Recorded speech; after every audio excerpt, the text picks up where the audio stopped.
Excited. Some of you are not. Either way it goes, you know how I'm going to bring in the show. Good morning, good afternoon, good evening, no matter where you are. Thank you for tuning in to Wolfpack Performance Talk Podcast. I'm your host, Jay, and we are talking about Bahrain free practice. Not like Allen Iverson, but it's kind of like Allen Iverson. We're talking about practice, man. We're talking about practice. Either way it goes, we are getting closer and closer to the season race opener in Bahrain this Sunday. This is something we do here during the season updates where we go over free practice, talk about things teams may have bought, some goodies. Whether those updates turn into upgrades is entirely up to them and if the development of those engineering teams actually did what they were supposed to do. Do not forget to join us live tomorrow for Quality Kickback, where we will have Quality Kickback trivia, where you could win the option to get a $25 or $50 gift card. $25 or $50 gift card. You understand that? That means if you win Kickback Quality Trivia, you then will be able to spin, or I will spin for you, for a $25 or $50 gift card. Whichever one it lands on, that's what I'll be sending to you. So, hey, some of you may have seen some things from some teams that you liked. And some of you may have seen things from teams that you didn't like. Either way it goes, I'm a bit excited about the season. I am. And if you are joining the podcast on the audio version, come on over to YouTube if you want to see the video. Sometime I do show slides that we talk to, and you can hear that. But if you'd like to see those slides, come on over to YouTube and check that out. And we're about to get into it. So listen, we do have a plethora of updates. I mean, a plethora. And I figured it would be like this going into this race, as these cars would be changing up tremendously because of the condensed testing procedures now. One location, 3 days, whereas before we had like 2 weeks, 2 different locations, 6 days, I believe, total or so. That's been condensed, trying to get on board with everything to go green, be more friendly to the earth. Freak Dogs Flair says it's hard to watch Mercedes right now. I can understand that. I can tremendously understand that, and we also will get into that. But as I did say, we have a plethora of updates. We do have one team that has won Updates Galore award, but you will not see that team until we go through. So let's go to the big slides and let's get on with what these teams have bought. And then hopefully we see this Sunday if what they've actually bought will pay off in dividends of either podiums, increased race pace, positions on the grid. Some of those teams looking to position themselves higher up on the grid are Williams and Haas. Will that happen? I don't know, but we will see. The first team up for updates is Williams, okay? So, there are a lot of updates. We're going to go over them in short order because even in short order, it's going to take us a minute, all right? But it is interesting what we have here. So, Williams bringing a total of 15 updates right now officially on the paper, on the document. It could be more given what happens tomorrow or even today in FP or tomorrow in FP3. But right now in the nose section, they are doing flow conditioning, okay? These joints have been applied to the nose elements that were not there available on the FW44, which is 2022's variation of that car. They did some flow conditioning in the front wing, delivering high-quality airflow further down the car is what they're hoping to go for. The front wing again, but this time performance for local load, generating more load on the front wing, also trying to clean up that air going down further along the car. Next, they hit the front suspension, flow conditioning, all right? Reduces losses and intersections or interactions with the wing wake relative to the FW44, which is last year's car once again. So trying to get that wake a bit more cleaned up. And there are some teams that need to pay attention to that wake. Believe that. The next thing they hit was the coke and engine cover. Again, flow conditioning. As you see, at least starting off with Williams, flow conditioning is a priority right here. Spider 35 says, I wish Seb would have stayed for this Aston Martin car. That is a very good point. That is a very good point right there, Spider. I do understand that. Seb staying around, definitely, I believe Aston Martin's lack of performance helped. But inevitably, I think it was more about Seb wanting to get on with doing other things in his life, spending more time with his family. Will we see Seb back? I don't know. In today's era of sports and athletes, retirement is not always retirement. Sometimes it's an extended vacation away, but we will see.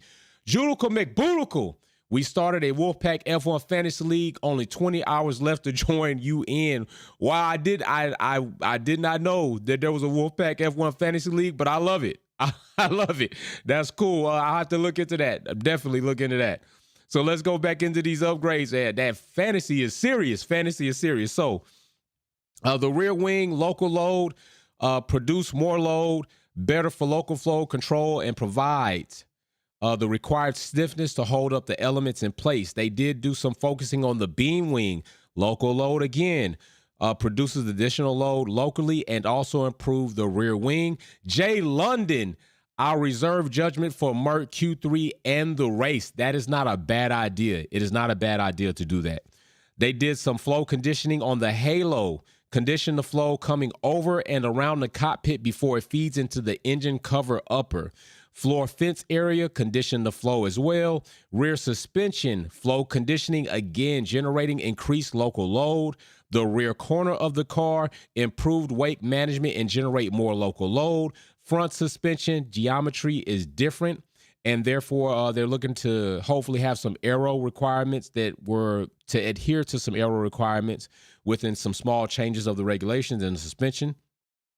Floor edge, recovering as much of the load lost due to height changes, and the diffuser, geometry improves control of the wheel wake. All right, so with the wheel wake right there. Now you can already tell right there, we just got through Williams. Those are updates that Williams are bringing to the Bahrain. They have brought. They're right now working around those. Right there. Okay, that's just Williams. As you can see, we're already We're several minutes into this episode already, and we've only got one team, and we have 9 more teams to go. So let's get back to these updates. Next team up with updates is Oracle Red Bull Racing. Not so much done right here on Red Bull as I didn't believe it would need to be. We already know Red Bull have a strong car coming out of 2022. Right now, they're not fixing anything that's necessarily broke. They're improving upon a platform that is already breaking the grid and breaking lap times. As we saw, both Red Bull drivers being led by Alonso, which we will get into that later on in this episode. But let's go ahead and go over Red Bull's updates, which is not a lot. 3 updates to be exact at this point in time, which Max is looking to seek his 3rd World Driving Championship, and I'm pretty sure Red Bull is wanting to see if they can go ahead and capture a back-to-back Constructors Championship to pair with that, but maybe this time have a 1 and 2 in the championship driver standings if Max Verstappen is not going to pull the shenanigans that he pulled on Perez last season. Hopefully that relationship has been mended, and if not, we will see that prevail on track. The first thing they go to is the floor edge, just aim to minimize the incurred losses. The front wing, local load is the focus here, derived overall with increasing the downstream consequences. And then the Coke engine cover, optimize the cooling, okay? Reliability situations here. Like I said, not much right there from Red Bull, as they aren't fixing something that's broke. They're just focusing on making something they already have that works work better. All right. So the next team we're going to get to is Mercedes, and this is a hot team and a hot topic. I know many of you are disappointed probably on what you saw today. I think it looked very reminiscent of 2022, which I don't think that added a lot of optimism for some. It probably made others a little disappointed, and other people are still holding on to the fact that Mercedes has proven to be a very resilient team in development over the course of time. But I think the question here now lies, is the course of time that they are going to develop going to be similar to last season? If that is the case, then Mercedes will again be behind the ball, okay? 3rd is not good enough. At the end of the day, in any elite sport, you always want to be the top one, but everybody can't be the top one. But Mercedes has been that for some extended time. They were very dominant. At this point in time, people are starting to wonder, is Red Bull entering into the doorway of dominance for maybe the next 3, maybe the next 2, maybe 5 years or so, until Mercedes or another team happens to catch up? And right now, we do have some peaks. I think it's a little early to make judgment or even give a lot of validity to Aston Martin being one of those teams that might challenge that.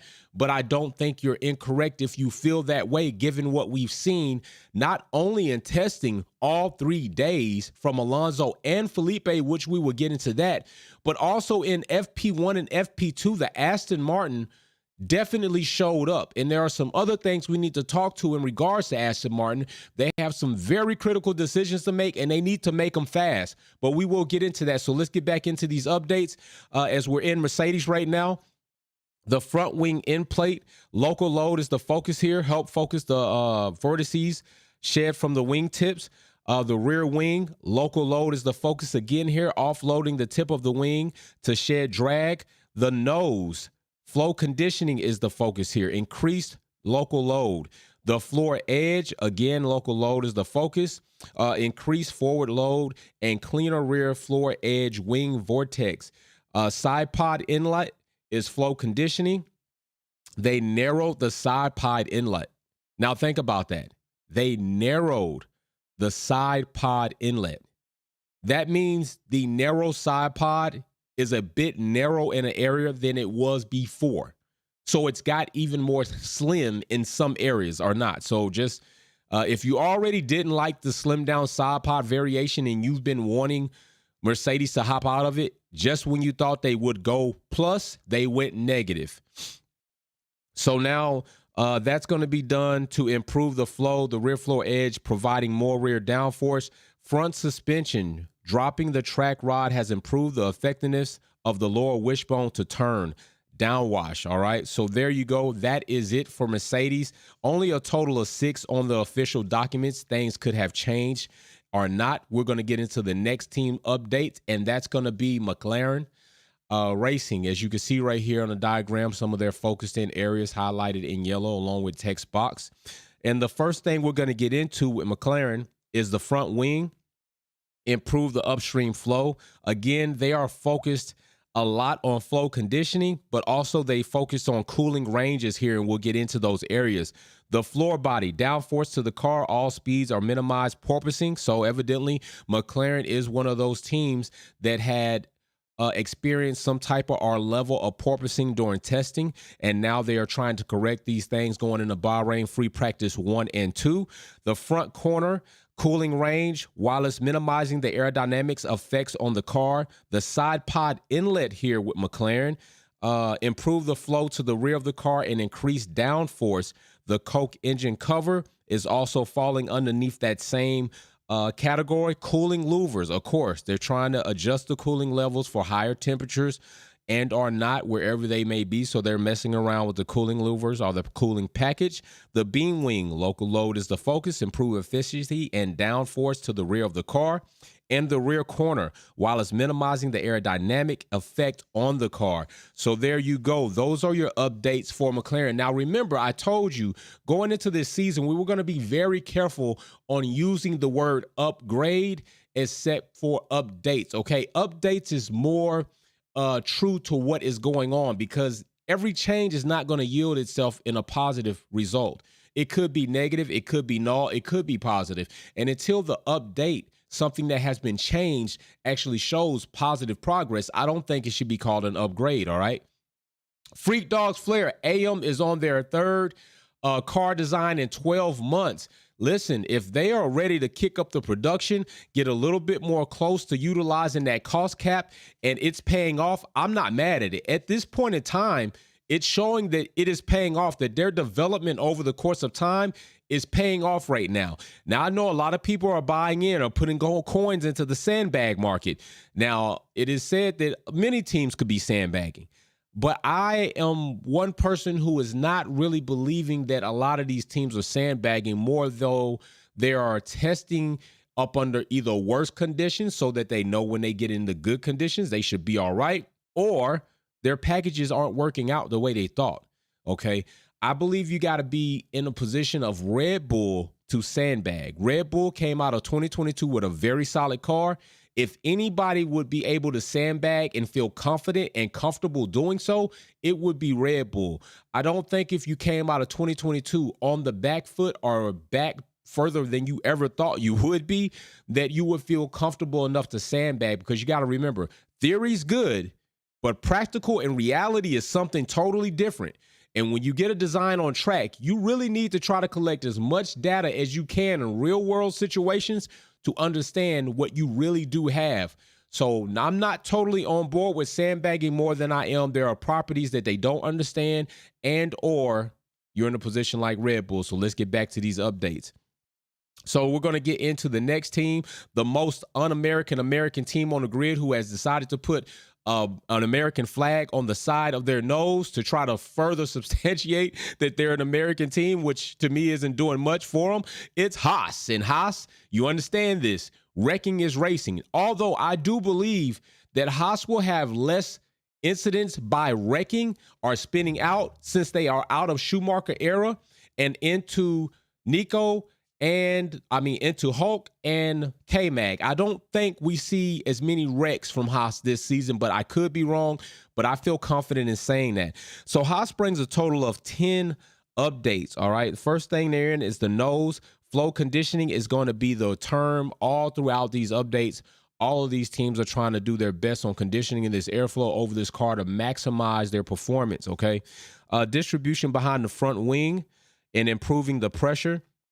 The next, they focused in specifically on the front wing, improvement of global efficiency of the car, front wing end plate, isolating the end plate area on the front wing of the car, generated a robust wake of advantages seen even at the rear body too. All right, so they're trying to capitalize on that. Front suspension, improvement of the impact of the floor towards the front part of the floor. Floor fences, again, flow conditioning here. The floor body, their performance local load is here, correct and balance the contraction and expansion. And then front corner, they're looking to also a cooling range, addition of cooling optimization, is the deep attention here. Then they're going to move into cooling louvers. They're trying to improve that cooling package. Then they did some work with the diffuser. Maximizing expansion of the rear of the car there, and then rear suspension, flow conditioning there. Step forward in the car performance respect of the previous model, which would be the VF22, as we are in the VF23's era. Next team up. Now, I'm going to say this. Last season, Haas was one of the teams who brought the least amount of upgrades, and at this point in time, they've bought as many upgrades entering into the new season as they probably did within a 5 to 6 race span. So Haas a little bit more conservative last season, but this season, instead of going conservative on the car, they've decided to go conservative on pit wall, where they have saved almost $250,000 this season is what they're anticipating on saving on shipping costs. All right. Next team up is Ferrari. All right, the SF23, we will go into some things on how that looked today. They also only bought 3 updates to this car. The first focus is the front suspension, and they are looking to move the configuration within a high track rod to one of the low track rods. Okay, so then the front wing no longer attached to the nose. Instead, it is floating. Okay, so the front wing is also different as the construction of the nose. The primary element is no longer attached to the nose. Instead, it is floating. All right. The cake and coke engine cover, the bodywork is more continuous of what it was done last year, but it's not more extreme. So it is a continuation of last season, but it's not as extreme as last season. So maybe a little less curves, a little less divots in there, maybe smooth some of those hard crevice areas out of there. The next team we're going to get into, and they're running that pink car right now, and I do like it. They brought a total of 10 updates. The front wing, they're increasing the local load. The nose, improve flow around the structure to the back of the car. The front suspension, flow conditioning again here, improve the flow structures to the back of the car. Front corner, local load is the focus here, increasing the load. The floor body, again, local load is the focus. Now completely new floor design as well as floor fences, underlying floor profile, the floor edge and diffuser to improve local load. So quite a bit of components changed in that overall floor body work. The coke engine cover, cooling exit positions to improve local load, the rear suspension, no pull rod to save weight, rear corner, improve suspension optimization, the rear corner, aero optimization there, and the rear wing and beam wing is the same. They are working on the local load and optimization of aero there. So BWT Alpine bringing some updates, trying to get that pink thing flying around the track. Next team up is updates galore, and that is Aston Martin. Today, this week, they win our Updates Galore award, bringing a total of 16 updates to Bahrain. And I got to say, it looks like it's paying off, all right? So let's go ahead and take a look at AlphaTauri as they went ahead and they are focusing on their nose. They reduced the flow and lost inboard section. Front wing, better condition for floor from floor of the floor. Front suspension, control the loss that is ejected from the wedge. Front corner, again, flow conditioning, control the floor and the tire wake. And the floor body, maximize the downforce generated by the floor.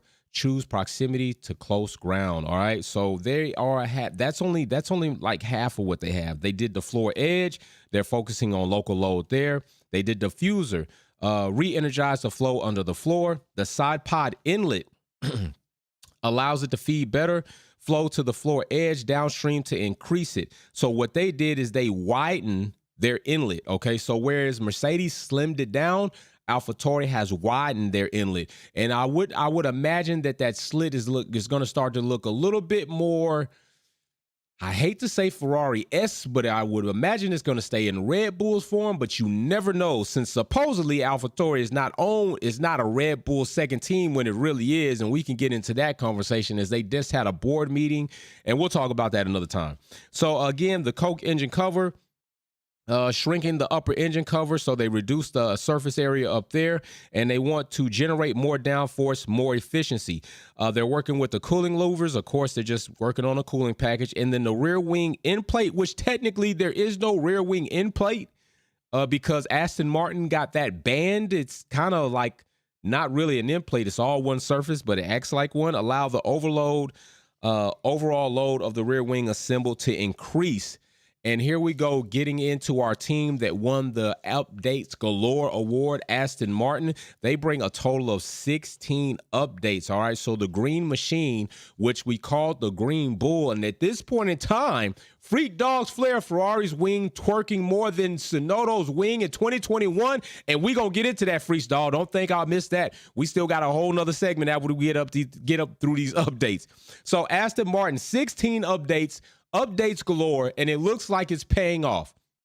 They are focused, first starting off in the nose, flow conditioning there, improve over the center line of the car. The front wing, they want to improve the wheel weight control over operating of the envelope. The front wing end plate, manage the flow around the front wheels. The front suspension, modify the flow around the front wheels. The floor fence, they want to improve the performance as part of the general car development. The floor body, improve interaction with the new fence layout. And the floor edge, regain the load generated in this area after 2023. And the diffuser, aiming to give robust performance through the operating envelope. Here we go into the side pod inlet, distribute flow to the rear body, the Coke engine cover, maximizing good quality to the rear of the car. As you see, a lot of these teams are focusing on how to get good air to the rear of the car and or controlling the wake, which is very important and probably something that Mercedes is needing to heavily work on as well. Cooling louvers, minimizing disruption of the back of the car. The rear suspension changes the upstream flow quality and the direction. The rear corner have improved the management of the rear wheel wake, as I just mentioned. Beam wings, improved efficiency and support of the upper rear wing. Rear wing again. Here, maximizing the efficiency of the upper cascade while it's maintaining the largest possible DRS delta when the rear flap is open. They want to make sure they don't cripple that DRS opening because that's where a lot of your overtake speed is going to come from. Oh, geez, Zilla, what's up, fam? We're going through these updates. And the rear wing end plate. Now, remember, Aston Martin had a very, very peculiar wing design last season as they found a gray area in the regulations. And they also found a way to incorporate a very hard wing end plate when that is something they were trying to get away from. They were allowed to run that variation of that wing through the course of 2022. But since then, regulations have been changed to where that it will not be allowed. So it will be interesting to see if Aston Martin, along with Ferrari and Mercedes, and even Red Bull, these other 4 teams come up with developments that will become questionable as the season goes on. Okay, so right there we got Aston Martin. Next team we're going to get into is Alfa Romeo, and this is going to be our final team as far as updates, and then we're going to get into our next segment to talk about some things that happened at free practice, and even Ferrari, as I think they are looking a bit funny. So right here we have Alfa Romeo, and what they did is the front suspension improve airflow traveling down the car, floor body improve overall downforce while minimizing the loss caused by the rule change. The halo, they want to improve that halo. Remember I said teams, effectively aerodynamicists and engineers did not like the halo because it was a monstrosity for airflow. As you can see, some of these teams are focusing in on how to maximize that airflow around the halo. Side pod inlet. The mirror has also been updated to comply with the requirements of a water reflective lens. The side pod inlet has more of a rectangular entry, which is also more swept in a plain view. Now, listen, Alfa Romeo definitely probably more along the Ferrari type design, but not so much. It's kind of like a hybrid between Ferrari and then you got Red Bull in there. So their side pod design looks a little bit different, but hopefully it works out for them. The Coke engine cover, the new design improves flow to the rear of the car. Again, teams focusing on getting that air to the rear of the car in a very conditioned way. The rear corner, minimizing losses and realigning the new onset flow. The rear suspension, minimizing losses and realigning the new onset flow. Back to back. And the beam wing, increasing local load and efficiency. That is all your updates for this GP. There is no telling what we will see the next GP, and that was quite a bit. So now we're going to get into some talking points that I think you all saw FP, maybe not all of them. I did watch FP1 and FP2 at a glance as I was getting ready for this and other things, but let's go ahead and jump into this because there are some interesting things. There you go. You can see that side pod of the Alfa Romeo as we were just talking about that. And then also, let's go ahead and talk about this. FP1 and FP2 were indeed an extension of testing. All right. And I said this when we were doing all the live testing streams. Testing being like 3 days in one location, I didn't think was enough. Some of you didn't think it was enough. And indeed, the teams obviously didn't think it was enough because here it is. We're bringing out aero rakes and FlowViz paint in testing, in practice, not testing, we're in practice. FP1 and FP2 had a good amount of aero rakes and FlowViz. Even Williams had a good amount of that orange FlowViz that I so much like on that blue car. They had that out there. So BWT Alpine running the pink livery. Definitely Alpine side pod design, as some may have thought it was more like Red Bullish. It, to me, is more Ferrari-esque. And I think definitely it's something I hope that works for them. I hope that it turns out for them. I know that they're hoping to do better. They're all French now this season with their drivers, so we're going to see what Ocon and Gasly can do. But Alpine was a bit quiet for me today in practice. I really didn't focus much on them, nor did I see anybody or any journalists focusing much on them aside from, you know, the car being pink, and hopefully they could do better this season. I do take note that long side stay toward the rear of the floor for support. Some of these teams have different side stays, different side stays for whatever their development is. I think that might be one of the longer ones on the grid. I'm going to have to check that. Next, let's get into Ferrari. Ferrari definitely not looking too tough today. And their rear wing definitely not looking too tough today. I'm going to tell you that I think Ferrari had some issues with that rear wing, but they did get them fixed. And if you could remember back in testing, they had ran 2 variations. The one rear wing setup had 1 stabilizer. The other had 2. And as you can see right here, the one with the single stabilizer isn't stable at all. That's a lot of wobble in a rear wing. And I think over the course of time, and if you look at the hot news picture that's right here below, you see the one with the double stabilizer. I think over time, if you're running a rear wing that's wobbling that much, you indeed probably will run into fatigue, stress cracks, and likely a situation where that wing either cracks or part of that comes off the car and becomes FOD, which is not a good situation for any of the drivers on the grid behind you. Also, Ferrari running FlowViz, trying to understand a bit more about the rear, that wind coming off the rear of that car. If you look up to the top of that rear wing, that is pretty much what you want to see. You don't see a lot of gaps. You don't see a lot of streaks going in totally different areas. They're all kind of flowing. But if you go down to the bottom part left side of that wing and you look at those streaks, that's not smooth there. That means you have some airflow there that's not really conditioned as much as they probably would like it. And they're probably looking at those areas and trying to find a way to get those areas a little bit more fine-tuned. When you see areas like that, those are areas where you want to try to fine-tune that or recondition that airflow over the car. I don't want to call it wind, but recondition that airflow. All right, so then the next picture we're going to get into is the front wing, and this was a big talk during testing as they have these joints that are acting pretty much like outwash furniture allowed this season with how the regulations are written, because it's what is their priority? What's the primary function of this part? Ferrari has listed that the primary function of this part is as a joint separator. And if that is the case, then that is okay. If your primary function is to control outwash flow, then it is not okay. So I guess it's all about how you write it up, not actually what it looks like. So, hey, there's always some gray area, and sometimes the FIA implement gray areas so teams could exploit those gray areas. McLaren definitely not looking so hot. Oscar had a spin out, but Oscar also almost had a situation by somebody that we're also going to get into that I think a team needs to sit down and have a very, very, very heartfelt conversation about what they're going to do going forward this weekend. Not the entire season, but what are you going to do this weekend? Because this weekend in FP1 and FP2, things didn't look so hot for this guy, and we will get into that.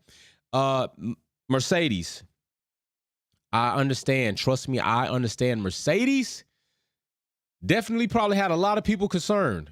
A lot of people are wondering, is this slim down side pod, is this different variation of a side pod in comparison to all the other teams except for Ferrari? Ferrari have their own unique design, but the point is Ferrari have way more side pod and definitely have less air impacting those rear tires. Two concerns that I mentioned when I saw Mercedes design as far as their side pods is this. One is the air going back to those tires, to me, cooling off those tires or keeping them from warming those tires up. And when we're going into an era that is going to have decreased and maybe no tire blankets soon. Freak dogs. Carlos also had a moment at the same corner. Good mention. So this is something that Mercedes is going to have to get a handle on. We already went through the whole thing, them running high drag packages, higher fuel loads. At this point in time, like we're coming up to Q3 tomorrow. We're also going to be live for qualifying watch. If you don't bring it at that point in time, it ain't there to be brought. There's some development that's going to have to be done over the next few races that hopefully will improve Mercedes' pace. The next picture, nice kind of quarter front shot look. You get a little bit more understanding or a little bit more visibility of that side pod and how it's shaped up top and leading into the back section of that Cake Coke's engine cover section. Also, their side stay, if you pay attention to that versus the other picture on the Alpine, not as long and definitely at a different angle of attack. Next picture here will give you a nice picture, a nice view of those cannons running alongside that engine cover. And you can even see a cooling louver in there. They may have an opportunity to play with that package as well as they go into other races where they'll need to adjust their cooling package. And those Mercedes stars looking good. Red Bull looking pretty damn good today as they came in 2 and 3 behind Alonso. So Aston Martin is making a statement. I guess Lawrence Stroll sitting up there at that launch talking as long as he did. Maybe Lawrence felt very confident and comfortable about the package that Aston was going to bring, because as of right now, they are in front of the Ferrari boys and they have indeed sat in front of the Red Bull championship team from last season. And I am excited about that. I'm not excited about Alonso. Alonso's a driver with a character that I can't support, but I still can't deny what he's doing in a car that I think Sebastian Vettel would have done the same or maybe better if he had an AMR 23. So in this situation where somebody said Schumacher walked in Mercedes so Hamilton could run, which is totally incorrect, Seb walked in Aston Martin so Alonso could possibly run. And that's in line and correct, okay? Because we know Seb was there in the era where Aston Martin was suffering, not only with pace and development, but with an identity of who the hell they were. They did so much copying, they got deemed the Green Bull, okay? You weren't even Aston Martin. You were the Green Bull. This season, Aston Martin comes out. The performance is up. We've got beyond the Green Bull. Even if they were going to be the Green Bull, it would seem that this time they got the copying the pace of the Red Bull car down, so I can't hate them on that. But Red Bull doing what Red Bull was doing last season, performing well, and hopefully we're going to see if they're going to increase on that, and we'll see what happens. Right now, they are the hunted. Red Bull coming out of last season with both the Constructor Championship and a Driver Championship. They are the hunted, and things could get different when you're not in the hunt. 2021, they were in the hunt. Okay, 2022, they had the best car out there. 2023, these teams are starting to close the gap, and there are going to be more competitive teams around that Red Bull car. I don't think we see Red Bull or Ferrari running out as front and clean like Free Willy with no Captain Ahab in sight this season. Could be, but if it is, it won't be that much because we already see Aston Martin improving. Mercedes, it's questionable, but we did see some improvement, especially in testing. So they have improved, but the question is, will they be able to improve during the race? We will see what happens. Get a little shot of that Red Bull and notice that there are some differences on the bottom side of their side pod as far as maybe removing some of that paint to save some of that weight. And also their side stay, their floor stay, a lot shorter than Mercedes and a hell of a lot shorter than Alpine. But look at that extreme undercut to that side pod, allowing that flow and then controlling the wake of that air. That is something that teams have definitely decided to mimic because it is successful. All right, it is successful, and right now it's proven. Designs that are not proven, next would be Ferrari is probably a bit more proven, and the Mercedes is probably less proven. But I would say Mercedes has a tremendous amount of upside if this design starts proving itself successful. That's what I'm going to say. I'm going to leave it at that because I truly believe. I'm not going to say believe. I'm not going to even say hope. I truly think that Mercedes has shown things in testing that lead one to know or to think that they should be able to get up and running within these 3 races. And you have to remember, we're in a 23, 20, all overall, if you include sprints, like 29 races. It was going to be 30 except for China. I don't know what they do about that, but, we'll see what happens. But I do think within the next 3 races, Mercedes gets things up and running. And if they don't, I do believe we see a different variation of a side pod on that car before the 5th or 6th race, or by the 6th race, I'll say that. Here we go. Situation between McLaren and AlphaTauri. De Vries is released by his number 1, and almost collides with the MCL 60, which it already has problems anyway. So that actually might have been a good thing if that happened. They probably could have snuck in some things to improve the pace of that car as they're struggling as well. But I did not see what the outcome was in that. Also, going back to Mercedes, I did see that they brought out a complaint about already they're starting off the season with this jewelry shit. They're already starting it off, but unfortunately, it also said there was no further action needed, but they're already starting this off. Already starting off with Lewis Hamilton and about the damn jewelry. Let the jewelry crap go. It's really unnecessary and it's nonsense. There's so many other things that are valid to concentrate on in this season and going forward that jewelry isn't one of them. For any driver, period. All right. And then Aston Martin flying. And I do want to talk about this. Aston Martin have some things they need to discuss. All right. If you watched FP2 especially, you got to see. Now, I talked about this when it came to Lance Stroll. Okay. I talked about this. When you have an injury, not only because I've encountered injuries in the hand or wrist section, I've known other athletes and have trained with other athletes to have similar injuries or injuries in a similar area. There are so many carpals, so many bones, so many bits in there that they are completely agonizing and aggravating at the most twitch or rotation or range of motion or flexion in the wrist area. And I told you all this much, that I did not believe that we would see Lance Stroll at the first race. We have seen him in free practice, and I'm still not confident, nor do I support Aston Martin putting him out there at the first race. Why? Because literally Lance Stroll had to let go of his steering wheel during free practice. He had to let go of the steering wheel because of wrist fatigue. That is a problem.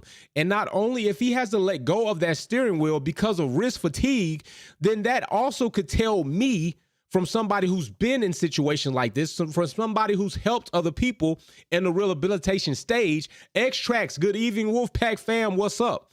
That would also tell me that, one, he could be furthering the injury. He could be worsening the injury.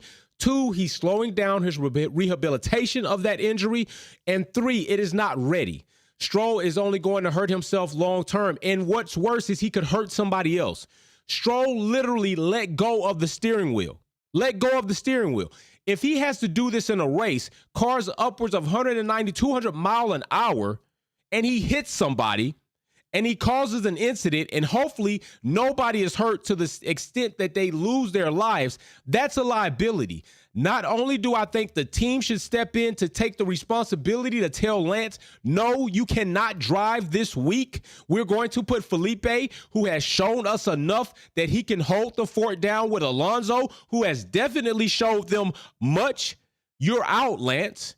You're out. It's great that you want to be here for us. It's great that you want to get in the car. It's great that you showed us that you have the ability to drag up inside of you and say, listen, I can perform, but you cannot perform the way we need you to perform in order for us to, one, be safe for you, the car, but other drivers on the grid. I'm telling you, they asked Lance to push more, to get more on the line, and Lance said he couldn't do it because of his hand. He literally told them, I can't perform how you're asking me to because my hand is hurting. And this is in free practice. So what's going to happen in qualifying? What's going to happen during the stint of an entire race? It's not a safe situation. I don't agree with it, and they need to let it go and put Felipe in the car for at least this week. Give Lance a little bit more time to heal up so he's not a risk to himself or another driver on the grid. That is what I feel about the Lance Stroll situation. He needs to sit out. I said it before because I figured what his injury was, and today proved me right, but I don't know if they'll make the right decision going forward. We'll have to see. So that's it when it comes to updates and the news going into this race week. Do not forget what's going on, Mary Bina, Blue Diva, X-Tracks, Uno. I see the families in here. Freaks Dog Flair, Will Harris. Who else we got up in here? I also see we got, who else we got in here from the fam? Oh, OG Zilla, I see you up here with the super chats. Michael Dixon, what's up with you? Welcome to the chat.